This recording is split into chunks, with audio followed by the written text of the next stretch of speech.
The film is a classic. After watching it again, I really could not find anything wrong with it. At least the original version, not the special editions, the original version. Um, the film is directed by George Lucas, and I think George Lucas does an excellent job directing this movie. I got to give George credit where credit is due, and he definitely does deserve it for this movie. I would probably say this is his most impressive directing. He takes this big concept with all these different types of shots and special effects shots and on location shots, and he really does a great job directing this movie. It's probably the most ambitious project he's ever done, and the most impressive project he's ever directed. Before this, he did stuff like American Graffiti, which I do like, but there's nothing really that impressive about the direction. I mean, the whole concept of it taking place during one night is a good idea, but the direction itself is nothing really spectacular. It's effective. Here, though, it's really really good. Probably some of the best direction when it comes to this type of genre of film I can think of. And I do give him a lot of credit for that. He also wrote the screenplay, which had some issues, and I already talked about that in my other George Lucas videos. But he did a good job writing it regardless. Whether or not he wrote all the dialogue or not. And it features music by John Williams, and I cannot sing the praises of this score enough. This score is one of the best scores ever. Like, ever. Like, ever since I first saw this movie, the score was always in my mind. I always remember the score. I will always remember the score. It's an excellent score. I mean, from just the main theme, the main Star Wars theme that the movie starts out with, that everybody remembers, and rightfully so, to Luke's theme, to Leia's theme. It just, every note from this score is excellent. And then even from the second film, Empire Strikes Back, it's also excellent because it brings in the Empire's theme, the Imperial March. And it's just, Williams, this is one of his finest scores ever. It's such an excellent score. It's one of my favorite scores of John Williams, easily. And it gives me chills every time I hear it. And it's just an amazing score. It really... Star Wars is not Star Wars without John Williams' score. It's not the same movie. His score gives the film a whole nother level that it doesn't get without the score. I look at this film and the score's impact like I do John Carpenter's Halloween. John Carpenter's Halloween is not the same movie without Carpenter's score. Star Wars is not the same film without John Williams' score. Take out his score, and it's not the same film. It's nowhere near as amazing if you think about it. Certain shots work so well because of Williams' score. The scenes during the sunset when Luke is looking out, and while the sun is setting, when you see the two moons in the background and you hear Luke's theme, da da da da da da da da da da da da da da da. That theme, that makes that scene so much more powerful than it would be if it didn't have that music. So, yeah, excellent score. The score even helps action sequences, makes them even more exciting, helps dramatic moments, makes them even more dramatic. It's just an amazing score. It definitely does deserve all the credit that it gets. That's for sure. Cinematography is by Gilbert Taylor, who I think does a very underrated job. The film looks fantastic. There's certain shots in Tunisia, at the sunset, and other shots like that that look really, really good. And you could tell that The Force Awakens took some inspiration and from the cinematography from this movie and certain shots in that film, and rightfully so, because cinematography in this is really gorgeous and really well done, and not just in the sequences in the desert and on alien planets, but even in the spaceships and inside the Death Star and everything. The film looks great, and for an $11 million budget movie, this movie looks fantastic. Think about that, folks. This movie cost $11 million to make. They used every bit of that budget, every bit of it, and then some. And the movie was a huge hit. It ended up making $775.4 million. So it definitely more than made up for the amount of money that was spent on it. It's edited by three people: Paul Hirsch, Marshall Lucas, and Richard Chew. Marshall Lucas, yeah, who I think was George's wife at the time. Great editing, excellent editing. I mean, the film is taut. It's the editing in some instances adds to the film's suspense and to the thrills, especially during the trench run at the end. I mean, I can't sing enough praises for the film's editing either. All three of them did an excellent job. Now we get to the cast of Star Wars, and this is always a cast that I would not want to change for anything. I think it's one of the few casts in films that is pretty much perfect. I can't think of anybody that could be recast and could do a better job than who we have here in the film. But there are some interesting things about the casting. For instance, Mark Hamill, of course, who plays Luke Skywalker, which is without a doubt the most memorable role he has ever played on film. I mean, if you want to talk about voiceovers, like he's really memorable for his voice of the Joker in Batman the Animated Series, but when it comes to just pure acting performance, it's definitely is Luke Skywalker.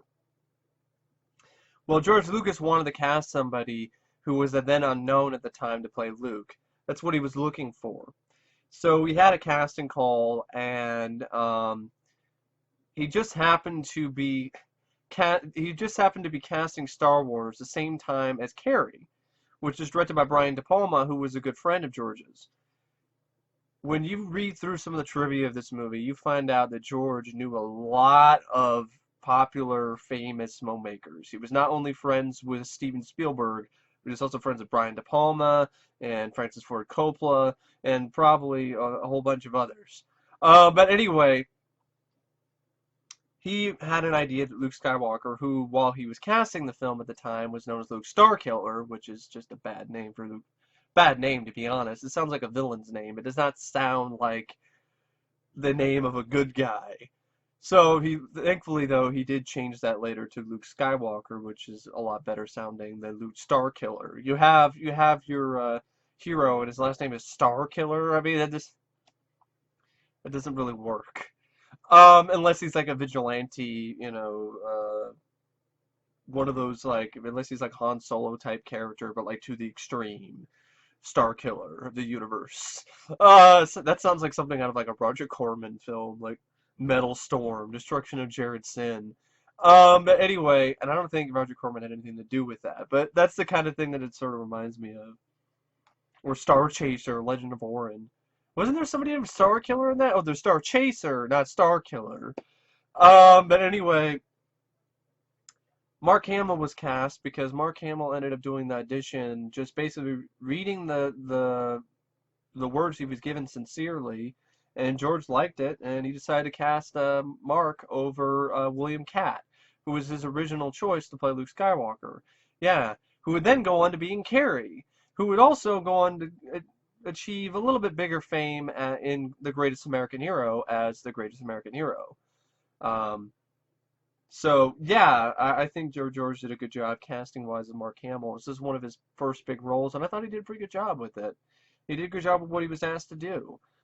George wanted Luke to be a character who was smart and intelligent, but at the same time, he wanted him to have integrity. So he wanted them to look like he's smart, but also have this certain integrity to his character. And I think Mark did a great job doing both of those things. Of course, then you have Harrison Ford, who plays Han Solo. Now, this is a character that is pretty interesting in terms of the casting because George Lucas didn't originally want Harrison Ford to play Han Solo. Much like he originally didn't want Harrison Ford to play Indiana Jones years later, he really didn't want Harrison to play Han Solo because he wanted somebody else. He wanted somebody different. He already worked with Harrison in American Graffiti. So he didn't want Harrison to be Han Solo, so he had a big casting choice. He had a big casting call. Not really a big casting choice. I don't know what I'm saying. A big casting call, but he still had Harrison there to read over some of the lines and to help the new actors, potential actors to play Han Solo, understand the history and everything about the film. and the character and so forth. So here is the casting call. Here's the list of actors who uh, tried out for the role of Han Solo. Kurt Russell, Nick Nolte, Sylvester Stallone, yep, Sylvester Stallone, Bill Murray, Christopher Walken, Burt Reynolds, Jack Nicholson, Al Pacino, Steve Martin, Chevy Chase. Like, what the hell? Was this a comedy? Was this meant to be a comedy with all these comedy actors? Billy Dee Williams, which is interesting because, you know, he would go on to play Lando Calrissian in Empire Strikes Back and Return of the Jedi. And Perry King, who played Han Solo in the radio plays. So he did the voice of Han Solo in the radio plays. Yes, this film was so successful and was so much of a phenomenon that it ended up having radio plays. In the late 70s, that wasn't a normal thing to have in the late 70s, radio plays. It's kind of stuff you'd have like in the 30s and 40s and maybe the 50s, but not the 1977 or 78. But the film was such a huge hit that it did.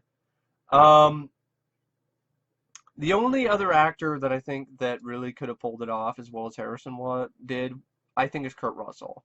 And I've seen the auditions with him, and it would have been different than what we're used to with Han, but I think he could have. I think he could have pulled it off. But I'm glad. But I really wouldn't.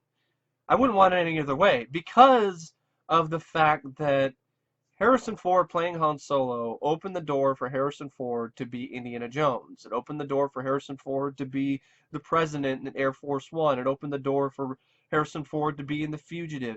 What it did is it ended up making Harrison Ford a star.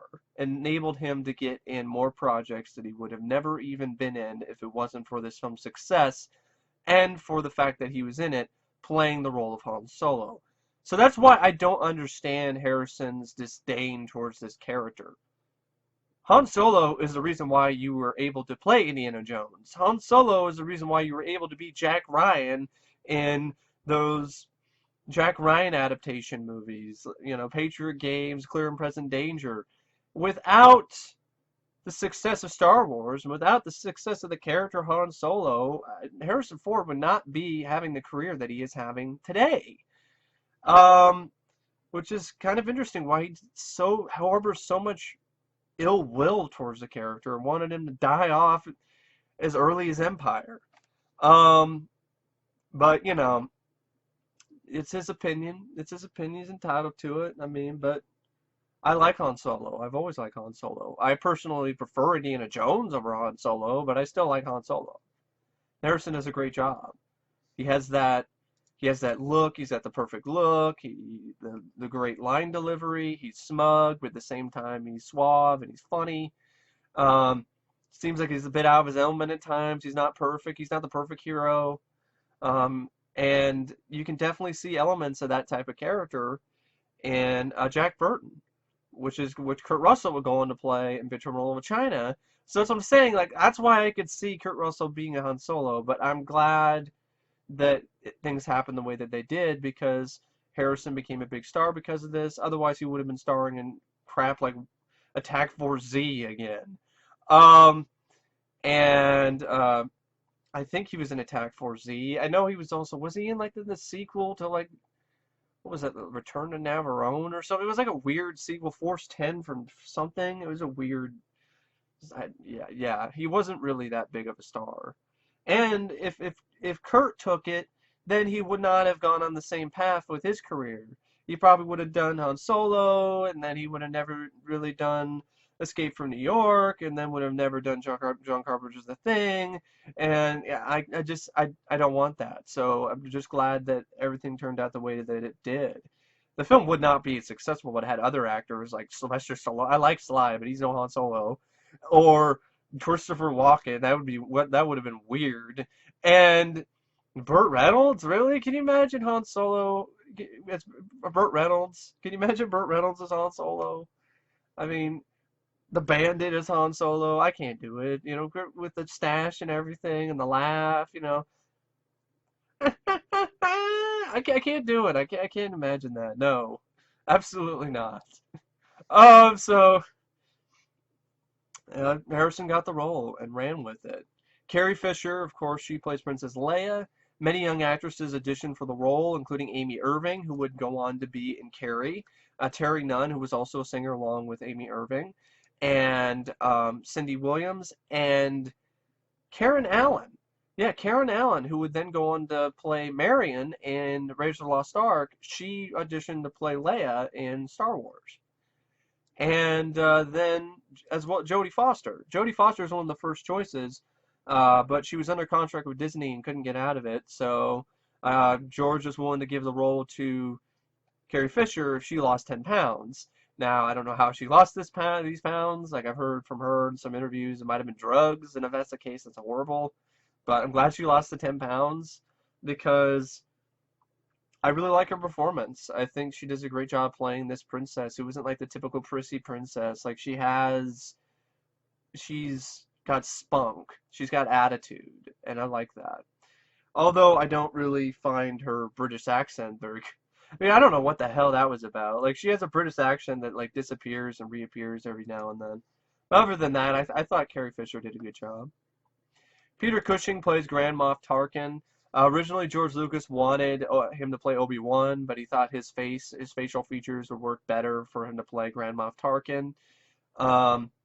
And well, Peter Cushing agreed, and the rest is history. Peter Cushing is fantastic in this. I really like Peter Cushing anyway. I really liked him as Van Helsing in the Hammer films, and he's really good in this as well. Peter Cushing was mentioned a little funny bit about the name Grand Moff Tarkin. He was interviewed a while back, and he was talking about how the Grand Moff sounded like something that would fall out of a cupboard. So I'm like, yeah, I'm like, Grand Moff. Like, it is one of those things that does sound like, some sort of weird concept. Alec Guinness plays Obi-Wan Kenobi. He does a phenomenal job. He's excellent. He really brings this wise, old, really sophisticated feel to the film and seriousness to the movie that it really needed.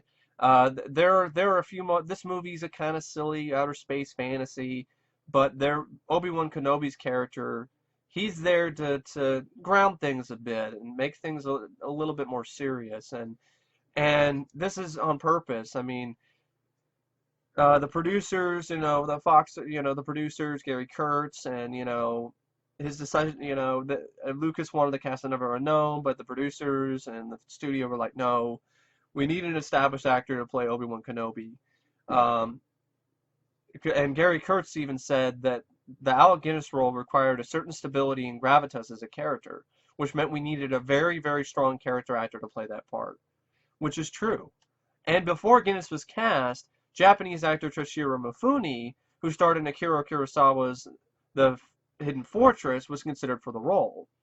According to Mifune's daughter, Mika Kitaoka, her father turned down Lucas's offer for the role of both Kenobi and Darth Vader because he was concerned about how the film would look, and he was used to all these sci-fi movies being like B movies, and he didn't really want to cheapen the samurai image, and it's understandable why he didn't decide to do it. But this is not one of those films that look cheap at all. So I don't know what his thoughts were on missing out in the role later on, but I'm really glad that Guinness took it because it's probably the most memorable role I can think of from him.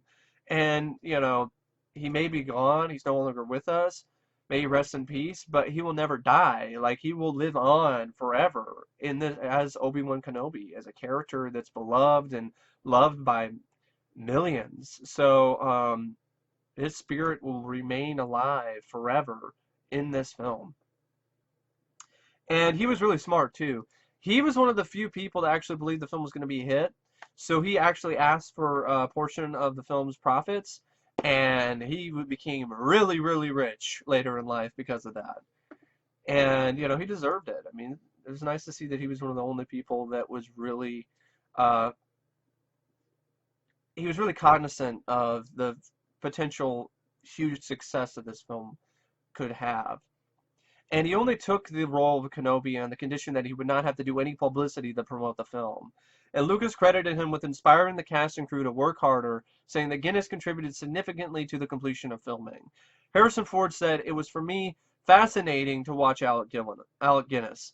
He was always prepared, always professional, and always very kind to the other actors. He had a very clear head about how to serve the story. And then you have David Prowse, who plays Darth Vader. And David Prowse just physically plays Darth Vader. Because the voice of Darth Vader is James Earl Jones. And when you think of Darth Vader, you think of James Earl Jones. You think of that deep, booming voice that it just fits with Darth Vader perfectly. Well, Lucas tried to use Prowse's voice originally, but it just did not fit. And if you've seen the clip footage, it does not work. Prowse does not have nowhere near the same intimidating presence as, him with James Earl Jones's voice. Because with him just giving his normal voice, it's really, it's one of those things you have to see to believe it, really. You have to hear it and see it to believe it. It's just this total disconnect. You can't, it just does not work at all because of his English West Country accent.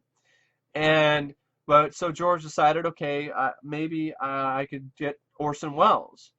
But then he thought that Orson Welles' voice was too familiar, so he decided to go with a lesser-known actor, and the rest is history. He went with James Earl Jones, and it's perfect. Great casting. Anthony Daniels, who plays C-3PO, he auditioned and was cast as C-3PO, and because he wanted the role after seeing a Ralph McQuarrie drawing of the character, and he was struck by the vulnerability in the robot's face. And initially, though, Lucas did not intend to use Daniels' voices for C-3PO. About 30 voice actors read for the voice of C-3PO. And according to Daniels, one of the major voice actors, believed by some sources to be Stan Freberg, recommended Daniels' voice for the role. And I'm really glad that he got the role, and he also did the voice. He was perfect for both of them. He really did a great job playing this robot, this C-3PO robot, who's, he's really, really way, he's kind of an OCD bot. OCD 3PO. And Kenny Baker plays R2-D2, and while Lucas is filming in London, where additional casting took place for the film, Baker was performing a musical comedy act with his acting partner Jack Purvis. And he learned that the film crew was looking for a small person to fit inside a robot suit and maneuver it. And Baker, who was about 3 feet 8 inches tall, was cast immediately after meeting George Lucas. He said he saw me come in and he said he'll do, because I was the smallest guy they'd seen up until then. And he initially turned down the role 3 times because he was hesitant to appear in a film where his face would not be shown, and hoping to continue the success of his comedy act, which had recently started to be televised. I'm glad he took it because Kenny added there's something to this performance. I mean, it is a little guy, a little person inside the R2 suit, but for part of me thinks that somehow Kenny Baker's spirit and just him being in there added so much to the robot and made R2 have this personality that makes R2 so memorable. The back and forth, the banter between R2 and C-3PO. It's pretty amazing to me how well it works, because C-3PO can talk normally, like we do. He sounds like a robot and kind of stilted every now and then. And R2 just a bunch of bleeps and bloops. But the way that everything is done with the sound effects, it really gives the robot a personality and life. And there's some actual genuine kind of really funny moments between R2 and a C-3PO. And then, of course, you have Peter Mayhew, who plays Chewbacca. And Mayhew learned of a casting call for Star Wars, which was filming in London, and he decided to audition. He was 7'3" tall, so he was immediately cast as Chewbacca after he stood up to greet Lucas. Mayhew says, I sat down on one of the sofas waiting for George. Door opened, and George walked in with Gary behind him. So naturally, what did I do? I'm raised in England, and as soon as someone comes in through the door, I stand up. George goes, He looked up at Peter, and then he virtually turns to Gary, and then he said, I think we found him. And he was actually eligible for either of the 2 roles, Chewbacca or Darth Vader. Mayhew chose the former because he wanted to play a hero, and British actor David Prowse took the role of Darth Vader. Mayhew modeled his performance of Chewbacca after the mannerisms of animals he saw at public zoos. I think he did a really great job with that. Mayhew, very unheralded sort of performance as Chewbacca. Once again, just like Kenny Baker, adding a little bit of spirit to this machine, and of course Anthony Daniels, Peter Mayhew does the same thing. And the dynamic between Chewbacca and Han is similar to sort of the dynamic that goes on between C-3PO and R2, which I always thought was really interesting. Those are the dynamics that I really like the most versus, the dynamic between Luke and Han, or Luke and Leia. I like those, but it was more interesting to me to see a dynamic between, C-3PO and R2, and just this interesting form of communication that you normally don't see, or Han and Chewie. I mean, you know, only Han seems to understand what Chewie has to say. So that really adds some stuff. And the communication breakdown, humor is really good. Like when Chewie's playing chess with R2, and Han's like, you better let him win. You better let the Wookiee win. You know, he's a Wookiee. He's ripped some guy's arms off, before, and then of course C-3PO's like, come on, let the Wookiee win, and then Chewie just slicks his hair back and puts his arms back. It's like, yeah, you better let me win. But that's that bit of personality that I really liked about that character and about all of these characters. Very memorable characters. David Prowse, well, doesn't have the voice for Vader. He is Vader. He is the physical presence of Vader, and he really does do a great job being that presence that as soon as he walks on the screen, you're just in awe. You're just in shock. It was just such a intense, intimidating, badass character, all dressed in black and everything. The costume design for this film is another thing that's just phenomenal. I love the costume design. The practical makeup effects, when you do see them, are really good in the cantina sequence. Especially, and a lot of them are because George hired a lot of the best artists at the time, the best young artists who would go on to be Academy Award winners. Rick Baker, Rob Bottin, they all helped work on the aliens, the cantina creatures in Star Wars. I mean, this is where they got some of their first starts. Doing some makeup effects was in this movie. I mean, that's awesome. And yeah, I don't really know what else to say. I mean, you have the plot of the film, which is pretty straightforward and self-explanatory. I mean, I like how simple it is. I like how straightforward the plot is. It isn't overcomplicated. It doesn't have 50 different subplots going on like Episode 1 or those the other prequels. It's just straightforward. It deals with the galaxy is in civil war. So spies for the Rebel Alliance have stolen plans for the Galactic Empire's Death Star, a heavily armored space station capable of destroying planets, which is a concept I really like. It's like a moon. That's not a moon. It's a space station. And I got a bad feeling about this. And I love the look of the Death Star is really unique and cool. I mean, the idea of a moon, you know, shaped space station that can destroy other planets. I mean, that's pretty scary if you think about it. And it just just boom, there goes Alderaan in just no time, and just matter of seconds, an entire planet just gets turned into just a bunch of space debris. So Rebel leader Princess Leia has the plans, but her ship is captured by Imperial forces under the command of the evil Lord Darth Vader. And before she is captured, Leia hides the plans in the memory of the astromech droid R2-D2, along with a holographic recording. So one everybody knows, Obi-Wan Kenobi, your only hope. The droid then flees to the surface of the desert planet Tatooine with his fellow droid C-3PO. The droids are then captured by Jawa traders. Who I love this film so much. I even remember the Jawa speak. It's like Wootini. I even remember that. That's how much of a Star Wars nerd I am. I don't know the Jawas doing Wootini. So the Jawa traders who then sell them to moisture farmers Owen and Beru and their nephew Luke Skywalker. And I like how in this sequence they go for C-3PO, but Luke's uncle buys that shitty R2 unit that doesn't work and has a broken motivator. And of course, before they even they're negotiating with the Jawas, you have that totally infamous scene where Luke's like, well, I wanted to go to Tosche Station and buy some power converters. And Luke sounded really whiny there. And he sounded whiny before, in Empire Strikes, but no! That's impossible! Never! I'll get into that a little bit more in Empire. But, he's kind of whiny there, you have to admit. But it adds to the film's charm for me. As Luke evolves as a character so much over the course of the trilogy.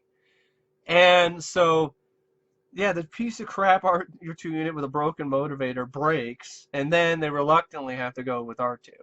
And so while cleaning R2, Luke accidentally triggers a part of Leia's message in which she requests help from Obi-Wan Kenobi, because he's their only hope. And the next morning, Luke finds R2-D2 searching for Obi-Wan and meets Ben Kenobi, an old hermit who lives in the hills and reveals himself to be Obi-Wan. Obi-Wan tells Luke of his days as a Jedi Knight, as one of a faction of former galactic peacekeepers with supernatural powers derived from the energy called the Force. Not midichlorians, just energy, the Force, who were wiped out by the Empire. Contrary to his uncle's statements, Luke learns that his father taught alongside Obi-Wan. He fought alongside and taught alongside Obi-Wan as a Jedi Knight before he was betrayed and killed by Vader.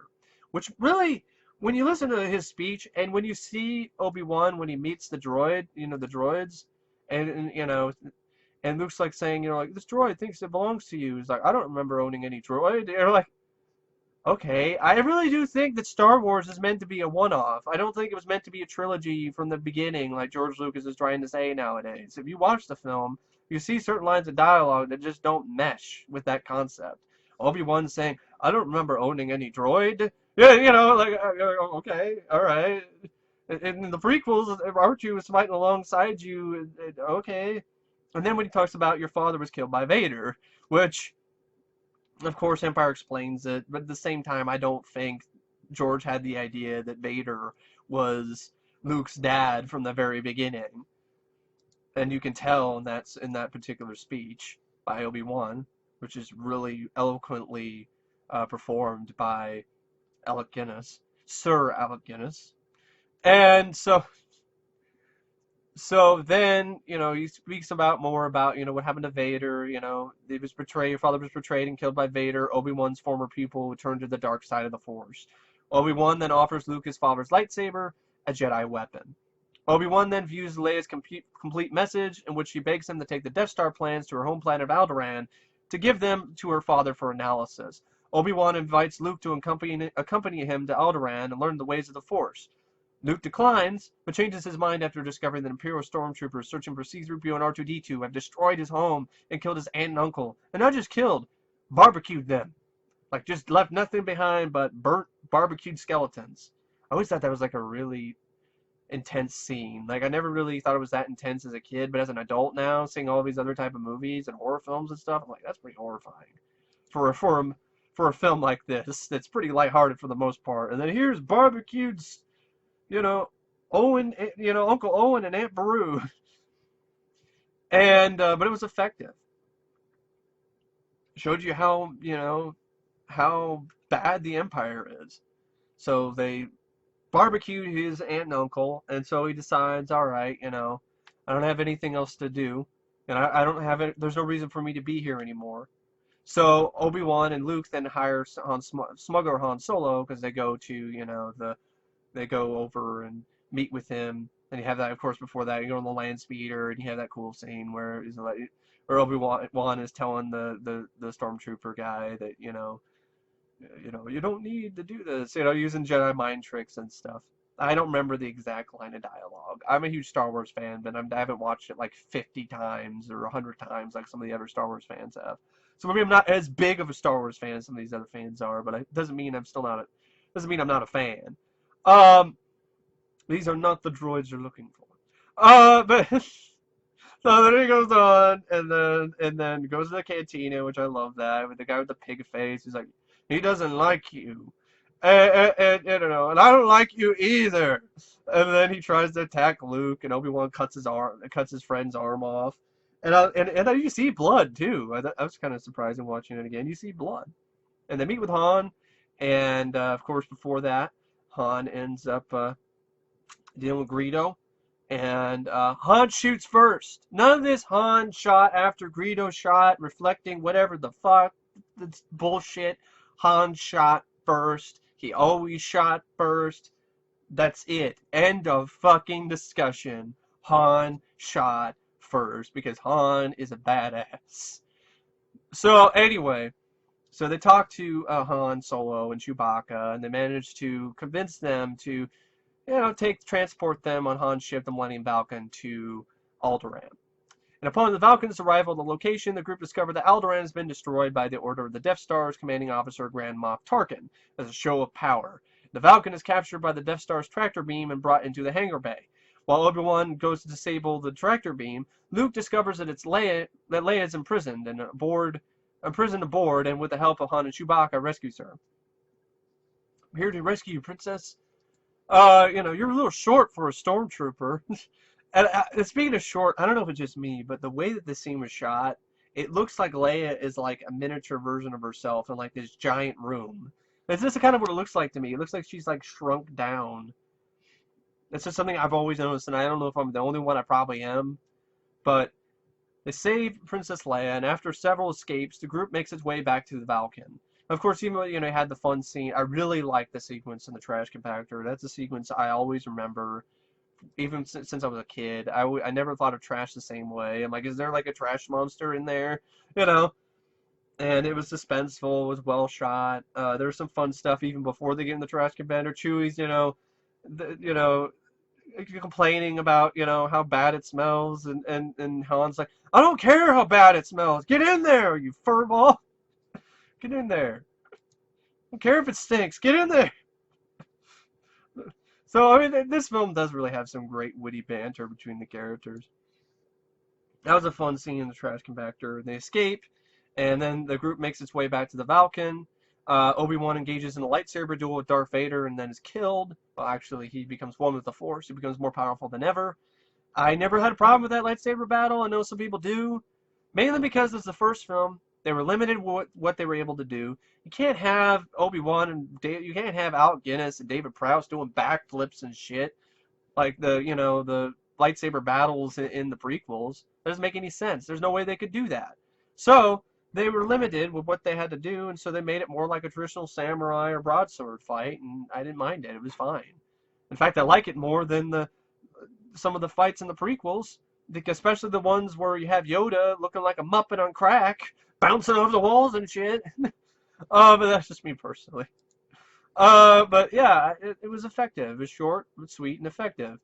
The Falcon then escapes the Death Star, unknowingly carrying a tracking device which the Empire follows to the Rebels' hidden base on Yavin 4. And of course, before that, you have this really fun sequence where the TIE fighters are chasing after them, and really cool sequence where Luke is in the gunner seat, gunning them down, blowing them out of the sky, out of space. I always thought it was a fun scene. And and even the actors, like, it looked like they were having fun when they survive. When they don't get crushed by the trash compactor, which is like literally stops like right here. Luke's like, wahoo, yeah, And then I love how C-3PO's like, oh my god, I'm late, I'm too late, they're dying, and then of course you find out, no, C-3PO, we're fine. And I even love that scene where the stormtrooper. I'll mention it again, but there's that scene where the stormtrooper just collides his head into the door. Just goes like clang. That just normally that kind of thing, that kind of blooper or that flub would like really be a bad thing in a movie, but not for this. It just makes me enjoy it even more. It's just a flaw that adds to the fun of the movie. And of course, you have the typical, the Willem scream that you'd hear in all these other movies that Lucas and Spielberg would do, where Stormtrooper gets shot off, while Luke is trying to save Leia, and they're trying to, swing across, from the platform, which I always remember that scene. It was like straight out of Tarzan or an adventure novel. And so they escape, and Falcon escapes the Death Star, unknowingly tearing the tracking device. The Rebels analyze the Death Star plans and identify a vulnerable exhaust port that connects to the station's main reactor. Luke then joins the Rebel Assault Squadron, which is kind of, like, really? They're going to give this random guy, hey, here's an X-Wing. There you go. It's like, he's only, like, flown, like, little spaceships, around the desert, shooting womp rats and shit. Here you go, here's an X-Wing. It's basically the equivalent of an F-15 or an F-18 or something. Here's a fighter jet, pretty much. And all you've really done is like fly around, a little tiny, thing or whatever around the desert or something. But hey, it's a movie. I don't mind. It's fine. Cool. Luke gets in. It's so Luke can get an X-Wing and kick some ass. So Luke joins the Rebel Assault Squadron while Han collects his payment for the transport. and intends to leave despite Luke's request that he stay and help. Because he's like, I don't need to, I don't need to do any of this. So in the ensuing battle, the rebels suffer heavy losses and several unsuccessful attack runs, leaving Luke one of the few surviving pilots, along with his friends from Tatooine, Biggs and Wedge. And love this sequence, the trench run. Oh man, it takes all the elements of those dogfight sequences from these, early 40s movies, that had dealt with the dogfights in World War II. And what's interesting is that these sequences were not finished yet when Lucas showed the first screening of the film to some of his friends and colleagues. And so he just cut random footage of these World War II dogfights, from these, dogfight movies. And you can definitely see the inspiration that he had, from those dogfights in the trench run. It is a thrill a minute sequence. I love it. It's so awesome. It's one of the best dogfight sequences on film, bar none, easily. One of the best, maybe if not the best. It's fantastic. And then, of course, the whole thing where Luke's one of the surviving pilots. Vader leads a squad of his TIE fighters. He has his own TIE fighters. That's pretty cool. He prepares to attack Luke's X-Wing ship, and Vader even blows up his friend Biggs. But then Han returns like the hero that he is, like a badass, and then fires on the Imperials, sending Vader spiraling away into space. And then helped by spiritual guidance from Obi-Wan to use the Force. Luke, use the Force, Luke. Luke successfully destroys the Death Star seconds before it can fire on the rebel base, and then Leia awards Luke and Han with medals for their heroism. That's Star Wars. Awesome. It's a great story. It's got great characters. It's really well done. It's well directed. The cinematography is good. Editing is top notch. It's well paced. A little bit of a slow build at first, but it's building up the story, and building up the characters, and building up the world that it's in, so I don't have a problem with that. Even the way it opens up, with just the titles, Star Wars, da, da, da, da, just like, it's like, it's just awesome. Yeah, I can't really say enough about the film. I know it's Star Wars. Like, what? Am I just gonna do like a 20-minute thing? No, I'm not. This is Star Wars.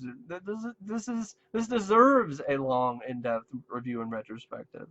But yeah, I really don't know what to say about the film, except I really enjoy this. I loved it. I love it. I loved it when I was a kid. Just watching this again, I felt like I was a kid again. It was that enjoyable of an experience for me. It puts a smile on my face. It makes me laugh.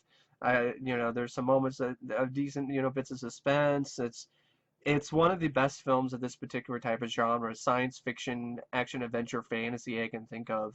It is a classic. It is a film that I do agree with people putting it on the best of lists, best films ever lists, because I don't disagree with that. It's an excellent movie. I can't really find anything wrong with it either. I really can't. I mean, but that's just me personally. But yeah, it's a fun film. It's pure fun. It's pure fun. It's pure joy. It doesn't take itself too seriously. It's not pretentious. It's just fun entertainment with fun characters and a good story that's simple but really effective. So anyway, I really don't know what to say about Star Wars, except if it was rated out of 5 stars, I would give it 5 out of 5 stars. Nothing less than that. Like I said, I don't find anything personally wrong with this one. But I mean, Empire Strikes Back, though, that's like one of the best sequels ever, and there are parts of it that I do like more than this, but overall, I would probably say I think this is as good as Empire. They're both really amazing, excellent films. But anyway, thank you for watching my review of Star Wars. I hope it wasn't boring you guys too much. I know it's a lot of information. I know it's long. If you have to watch in parts, go right ahead. But I just wanted to, give the final word for me, personally, on Star Wars. And I hope you guys enjoyed it. Anyway, may the Force be with you, and thanks for watching. See ya.